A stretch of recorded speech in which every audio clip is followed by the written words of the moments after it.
Ashama harka fuunee akkam jirtanii kabajamtoota fi jaalatamtoota chaayinaa laayyaantu asallaa jalatti argamtan hundi keessanuu nagaan koo bakka jirtan cisina baay'eetu isin jecha. Egaa ka har'a oduu gaddaa kan ta'e kan baay'ee laphee nama cabsuu kan dhugaa dubbachuuf illee baay'ee nama jibbisiisuu haalan taane barsiisota keenya dhabnee too jirra ayyota kan ta'anii dhugaa dubbachuuf dubbatanii too afaan keenyaan dubbachuu miti. Maatii fi biyyi hagam akka lapheen cabeetoo jiru guyyaa har'aa barattoota deebi'eetoo barattoonni bakka adda addaa barattoota madda walaabuu keessatti argaman qofa osoo hin ta'in barattoonni daa'imman xixiqqishuun dhugaa dubbachuudhaaf har'a miira akkamii keessa akka jiranii baay'ee namatti dhaga'ama jechuudha. Haala kanaan namoota kana mara keessattuyyuu barsiisota barattoonni achitti akkamiin akka isaan eeggachaa jiran asiimmooyyuu barsiisonni barattoota keenya ni barsiifanna jedhanii kutatanii caakkaa kana hunda keessa qaxxaamuranii odoo deemaa jiranuu haala kanaan lubbuu isaanii dhabuun baay'ee namatti dhaga'ama baay'ee laphee nama cabsa. Egaa kan namatti dhaga'ama jenneetoo afaan kanaan dubbachuu qofa osoo hin ta'in lapheen keenya gama kaareeru barattoonni karaa biraatitti barachaa jiran barattoonni kutaa gadaanarraa jalqabanii haga kutaa olaanaa barachaa jiran hagamarra guyyaa har'aa gadda akkamii keessa akka jiran miira akkamii keessa akka jiran dhugaa baay'ee namatti dhaga'ama jechuudha. Waan argeefidha barattoonni ijoolleen uyyuu bo'aa jirti jechuudha. Yeroo kanatti barsiisaa jechuun barsiisaa addaati. Barattoonni immoo barsiisaadhaaf miira akkamii akka qaban barattanii keessa darbitanii jirtu jechuudha. Hagam akka barsiisota jaalan hagam akka barsiisota kabajnu keessattuu barsiisota qubee siilaachuudhaaf kara kee dhufan barsiisota ofitti si dhiyeessan barsiisota aayyuu ta'an barattaan hagam akka jaalatu ni beektan jechuudha. Dhugaa dubbachuuf oon amma dubbadhe haannanuu hagam akka bo'aa jirtu jechuudha. Barsiisota jechuun waan addaati jetteetu sababiin isaa ishiin walitti dhiyeenyi ishii barsiisotaan akka maatiitti walitti dhiyaatu. Amma fakkeenyaaf akka anatti dhiyaattu barsiisotatti illee dhiyaatte jechuudha. Barsiisonni baay'ee jaalatan. Kanarraa kan ka'e barataa isinillee barattanii keessa warra darbeedha. Nus barannee warra keessa darbeedha. Ilaalcha akkamii barsiisota akka qabnu barsiisan tokko yoo kara nurraa qayyarame hagam akka boonyu keessa dabarree jechuudha. Lubbuudhaan dhabneeti miti. Dhugaa nuti amma baay'ee mana barumsaa nuyi kutaa tokko keessaa jalqabneetoo barachaa turre keessatti maaltu ta'a gizee baay'ee barsiisota nurraa qayyaaran mana barumsaa baadiyaa waan ta'eef yeroo baay'ee warri maatii qabu nurraa qayyarateetoo deema karaa biraatitti jechuudha. Dhugaa karaa biraatti qayyaratanii deemanuun boonyanu akka waan kitaaba nu jalaa barsiisa furatee deemetitti. Sababbiin isaa barsiisaa lammata dhufusanitti baruunuu baay'ee nama rakkisa lubbuudhaan dhabdeeti miti. Yoo barsiisan deemu barattoonni hagam akka boosu hagam akka itti dhaga'amu egaa kan ni beektu haala kanaan barsiisota keenya beektota keenya lafa kanarraa dhabnee jirra guyyaa har'aa haala kanaanidha jechuudha. Dhugaa laphee nama cabsaa kana keessaa guuranii caakkan yookaan hin daggalli maal akka fakkaatu argaa jirtanii achi keessaa kaa guuranii haala kanaan guyyaa har'aa dukkana ta'eetoo jira jechuudha. Baay'ee garaa nama nyaataa egaa kan biyya keenya akkuma jirti ta'ee oduma jiru akkuma ta'etti ta'ee odoo jiru barsiisota immoo nagaadhaan maatii ofiitiin nagaa nuu ta'a jedhaniitoo nagaatti nu jiraadha jedhaniitoo bahan galama bahanii dhugaa waan dubbadhina wallaachisaadha jechuudha. Waa'een isaanii kana jedheetoo dubbachuu hagan dadhabuutti hangaatoo jira. Sababbiin isaa ani hin beeku barsiisota jechuun akkamiin akka isaan ibsaman akkamiin akka jedhaman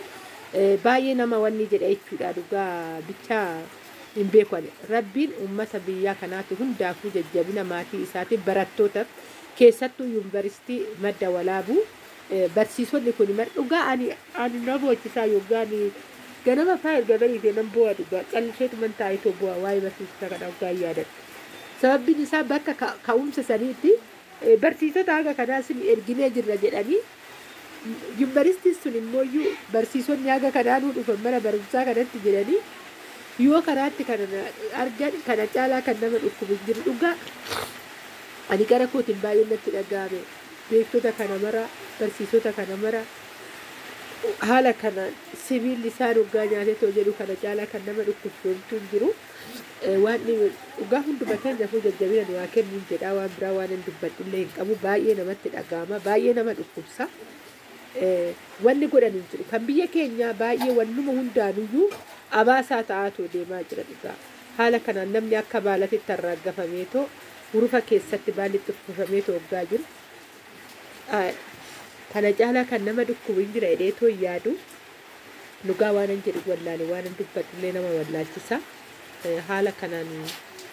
dhugaa hin beeku ani imimmaan biyya kana hoom akka qoor ani rabbiin kunaa beeku ganama hoo waan tokko ga'inumaayyuu tutturree jirra gurri keenya waan gaarii erga dhaga'uu dhiise iji keenyallee waan gaarii erga arguu dhiise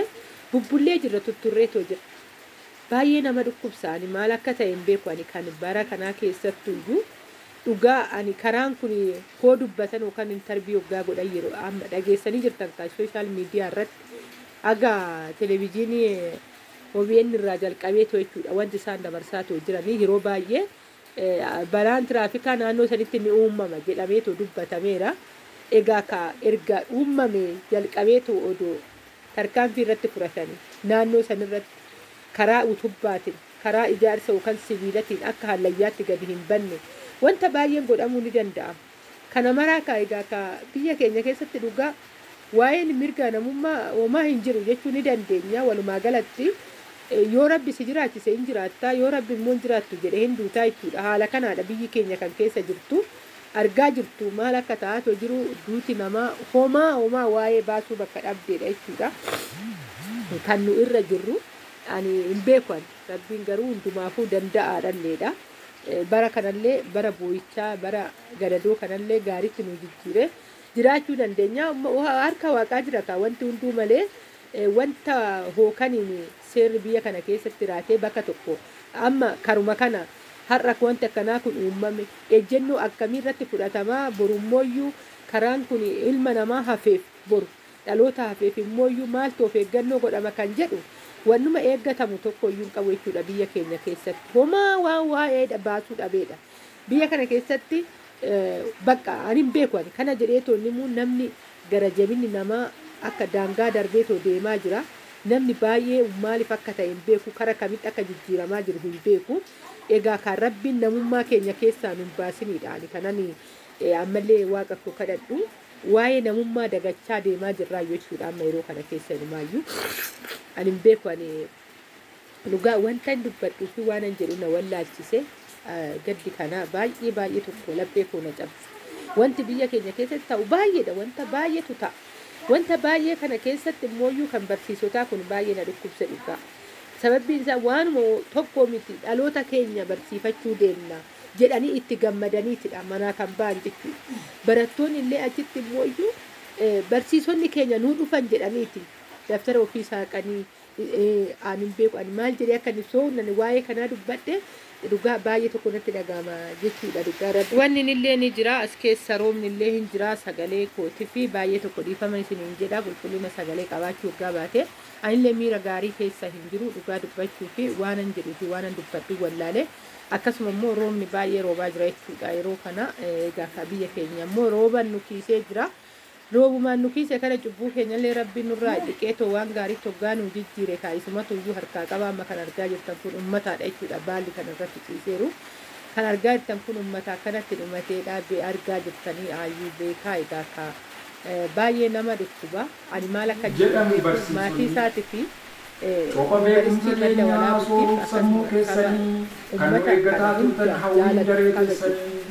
maatii biyya keenya kan wal araarnu guyyuu dhufuuf karaa irratti isin dharraanu hunduu garuu dhufuu hin dandeenye akka kaleef eeggadhaa tasa isinitti bannee deemnee lafarra gaddaa bareedina koorsi isaanii erga ga'ee hooqaadha yeroo waqtiin argamu maaf barfatan kalee yeroo kanaa oolanii dhangaa sooranii fixanii nu toomufaatiin qabnu jaalalaan waliin turraa nagaa dhumaanii laata har'a barfachuun nurraa jettanii yaadaaf yaaddoon hin ilaalinaa karaa biyyan galle deemnee irra sabbataan hidhaa garaa wallaansoo biyya lafaa ba'aa meeqa dandeenye qarsinee sin barsiisaa waliin har'arra geenye maaddii keenyarraa siniin waakkii malee nyaachisaa beekumsa tuullaan hirree galfata sin baachisaa har'as sin bira dhufuuf galaa qabannee kaane akka tasaa karaatti akka hin malle taane abbaa keessan lammataa akka tasaa dhabdanii osuma gubattanuu gaddaanonnee cabdanii dhugaa kana amanuun otuma siniif gamuu nagaatti barattootaa nu hin eeginaa lamuu Golonne keessan keessaa bakkan badne nu kaa'a. Imaanaa keenya fuudhaa ilmaan keenyaan nuuf ga'a.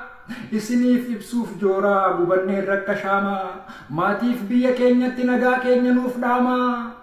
Jedhanii sokkanikaa wayita karaa maqanii. Balaa konkolaataatiin biyyan galle dhaqanii. Gumbiiwwan beekumsaatu tuulamanii bakkatti. Tasanurraa godaanan jumlaadhaan al takkatti. Baay'ee nama sururaa gaddinu keessa.